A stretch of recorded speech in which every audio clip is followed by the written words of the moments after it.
Oh, oke, kita lanjut. Di sini saya akan ngejelasin apa dari arti MySQL Query ini.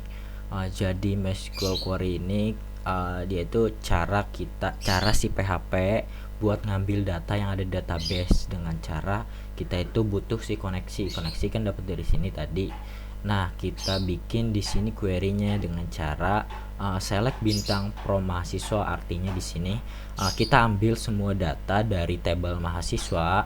Nah, terus kita di sini baru mapping si datanya nih, atau kita looping si datanya dengan cara di sini PHP for each while kita looping dari row. Misal nih row nih, nama variabelnya, terus kita MySQL tolong dong fetch kok nggak ada ya, MySQL fetch array, ada gak fetch array. Nah, tolong dong di fetch arraynya gitu, atau dikasih result array. Kalau kalian belum tahu apa itu array, coba deh kalian searching dulu di Google apa itu array di PHP. Nah, kita ambil dari si query. Nah, habis itu kita tutup di sini menggunakan titik 2, dan di sini kita gunain PHP dan while.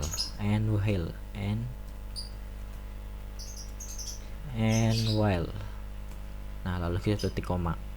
Nah, di sini tuh kita kan dapat data nih dari sini, dari si query. Nah, lalu kita mapping atau kita petakan di sini dengan cara while atau ulangi si variabel row terus sampai datanya habis. Lalu dari MySQL fetch array, datanya itu dibikin array gitu.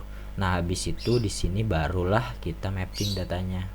Nah, di sini kan buat nomor, cara buat ngakalinnya kita buat variabel di sini i namanya dengan value awalnya itu 1. Lalu di sini kita gunain $php echo dari i++.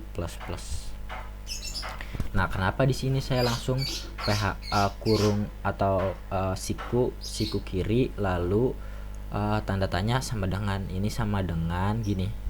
Kalau kan tadi PHP gini kan, nah ini sama aja dengan gini, langsung print. Jadi biar lebih singkat, saya singkat jadi gini. Nah, gini. Oke, kita coba dulu hasilnya apakah bisa. Harusnya sih yang keluar 1.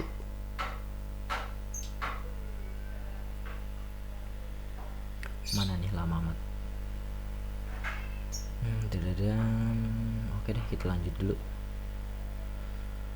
Dan di sini kita mapping lagi datanya dari row dengan nama row dari, kan di sini array isinya ya, berarti kita mapping di sini namanya nama, dan di sini kita mapping namanya yaitu dengan cara $row dari jenis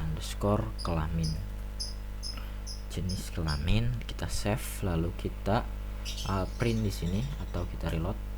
Nah, di sini ada error katanya array to string conversion online 32. Nah, array to string conversion online 52. Di sini jelas salah karena di sini ada typo dikit, harusnya nggak pakai sama dengan. Kita save lagi lalu kita reload. Nah, di sini data yang ada di database nih udah keambil nih sama si PHP-nya. Nah, kalau misalkan nggak percaya nih, di sini kan datanya cuma 1 nih, dan database juga 1 nih. Saya tambahin lagi data baru nih di sini. Misal namanya Dandi Hifkiko dan jenis kelaminnya perempuan. Kita kirim. Nah, di sini 1 baris sudah ditambahkan. Kita jelajahi dan di sini udah ada nih Dandi Hifkiko. Nah, lalu kita reload, di sini harusnya sudah ada. Udah ada kan? Nah, di sini udah ada nih, udah berhasil get datanya. Lalu kita buat tambah data nih. Kita bikin file baru namanya tambah.php. Oh, nggak usah gede dong. Tambah.php Nah, di sini kita buat lagi kayak tadi dokumennya dengan cara shift tanda seru, kita enter.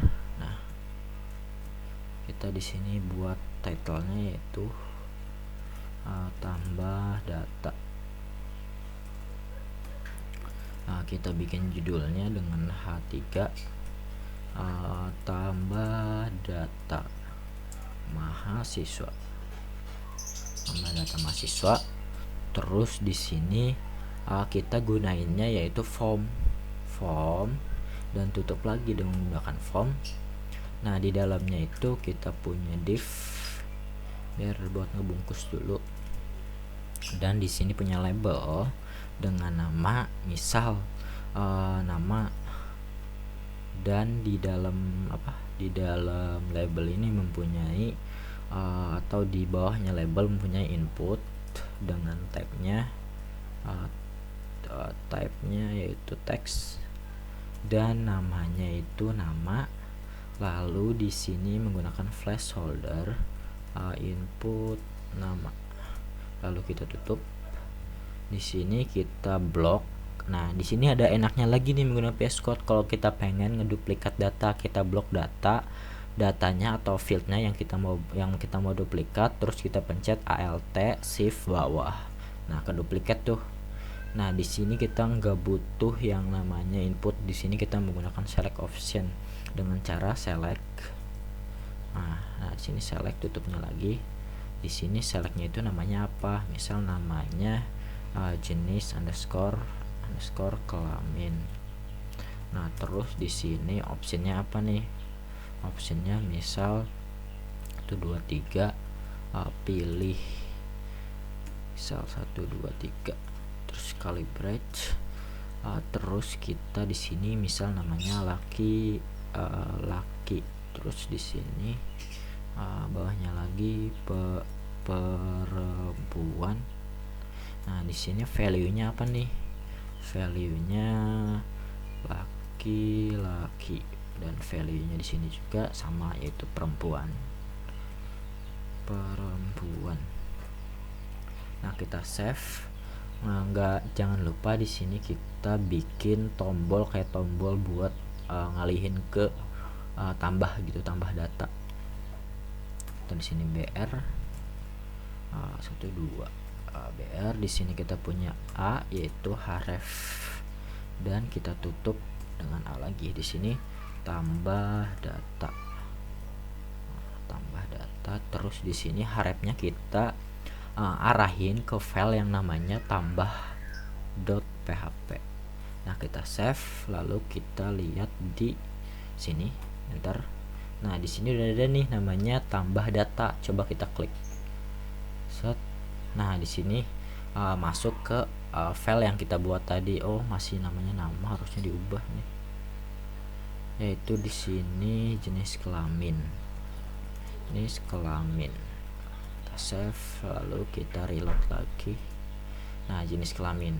Lalu kita tinggal buat tombolnya. Tombol buttonnya nih kita buat button. Lalu di sini namanya submit, dengan di sini juga ada namanya juga, name-nya submit, dan tipenya juga submit. Nah, di sini ada case baru lagi atau kasus lagi, gimana caranya kita ngisi data yang ada di sini lalu kita masukkan ke database. Nah, di sini ada dua cara sih, yaitu menggunakan get data atau post data. Cara yang akan kita gunakan yaitu di sini menggunakan post data dengan cara di sini formnya itu kasih metode namanya itu post, dan actionnya mau kita kemanain. Misal actionnya mau kita bikin file lagi namanya aksi tambah data, atau kita actionnya di file ini aja, jadi nggak usah diisi, kita kosongin aja actionnya. Lalu sini kita buka tag PHP dan kita cek dulu nih if iset.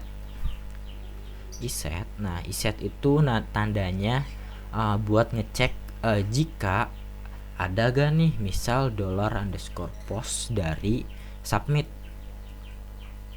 Nah, dia tuh bakal ngecek gini logikanya.